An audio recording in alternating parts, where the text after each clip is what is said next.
I received this letter this week from a viewer in the Netherlands about her experience of the past 3 years and how much she came to count on independent media online. Quote, "It's been a strange, scary but also wondrous journey for me," she wrote, "and at times I really felt like I was losing my marbles. Finding those voices online has helped me immensely in keeping myself grounded just by knowing I wasn't the only one seeing what I thought I was seeing. Oddly enough, it was finding those voices that made me give myself permission to trust my intuition. Looking back, I wonder why and how I ever became that person that doubted their own judgment. Trusting myself made me refuse the vax and not participate in the QR code for admission foolery. I'm so grateful I did and relieved I'll never have to look back and feel ashamed for not sticking to my principles." Amen to all that, sister. With those words in mind, I want to start by offering some early Christmas cheer, and if not cheer exactly, encouragement to those who've spent years putting up with the dog's abuse for standing in the face of ruthless and relentless state propaganda and lies. Propaganda and lies that are still pushed now. If I could take my most sincere love and admiration and put it in a big red box tied with a golden bow, it would go first and foremost to all those who found their voices and spoke. I raise the next of several glasses to those who said no to the COVID jabs, products pushed by the unholy alliance of governments and big pharma and cheered on by supine media flat on its face and crawling in hope of reward. We were right, every one of us, who started with a simple no thank you towards those jabs, and then, in the face of non-stop bullying, ridicule, hatred, exclusion from here, there and everywhere, inability to travel and finally loss of employment, and kept going with our efforts to keep safe ourselves and infinitely more important, our children. To all those I say, we were right, and that simple knowledge must be its own reward, for there will be no other, on account of the fact that no good deed ever goes unpunished. We were right, you were right. A war was waged against you, is still being waged, but you, outnumbered and embattled, have won that war in every way that matters, regardless of what might happen next. Standing ground and holding firm when every evil trick in the book was pulled, eagerly aided and abetted by that mainstream media, quote, "It's time to punish Britain's 5 million vaccine refuseniks." Remember that one? And countless comments online calling for the unjabbed to be held down in the street and dealt with, refused medical care. Shrugging all that off and keeping on was a damn tough bullet to chew, but you did it and you were right. We are right. By now, the AstraZeneca offering, pumped into countless millions of arms, has been withdrawn and labelled defective. And the state of Texas is suing Pfizer. Imagine that. Texas is one of only 2 US states with a population in excess of 30 million, the size of a medium country. And the state prosecutor there is taking Pfizer to court, alleging, amongst much else, that their jab, pushed into billions more arms around the world, was, get this, just 0.85% effective against COVID. Less than 1%, for God's sake. And that's without getting into the deaths and harms undeniably resultant from all those products marketed and pushed as vaccines. Pfizer, now accused of misleading the people, long ago admitted they didn't test to see if their product would stop the passing of COVID from person to person because they weren't asked to. And yet safe and effective was the mantra of all mantras. Take this now or you'll be murdering Granny. Safe and effective, eh? Ho, ho, ho. All those months when just mentioning the jabs in a negative light was like saying Voldemort's name out loud, when independent media channels faced censure and worse just for asking questions about them. And now here we are. The AstraZeneca jab is withdrawn and called defective, and Pfizer are being sued by the state of Texas. All those accusations of misinformation, disinformation and malinformation levelled at anyone who so much as put their hand up and asked a question.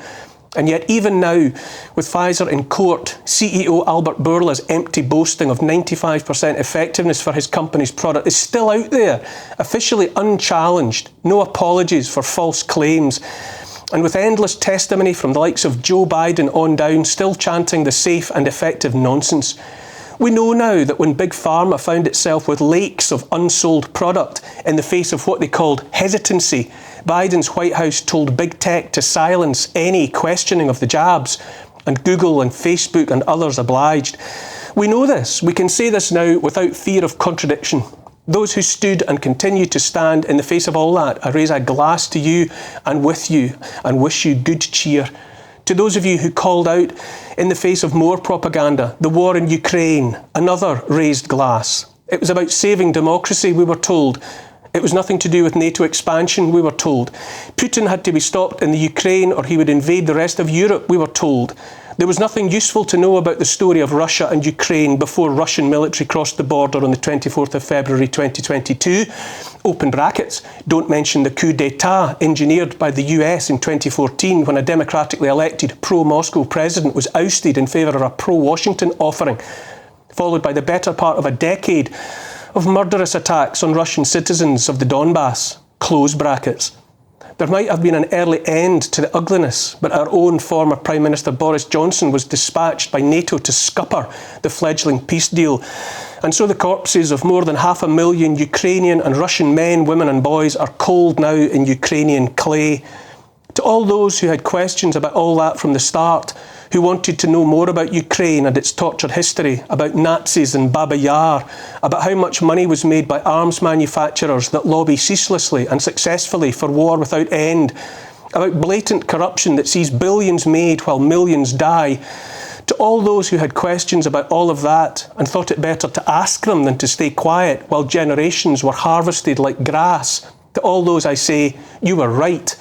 To those who look on helplessly at horror heaped upon horror in the Middle East, that benighted so-called Holy Land, to those whose stomachs are turned and hearts broken by unspeakable, unforgiven evil visited upon women and children and just want it all to stop, I say you're right to keep speaking up.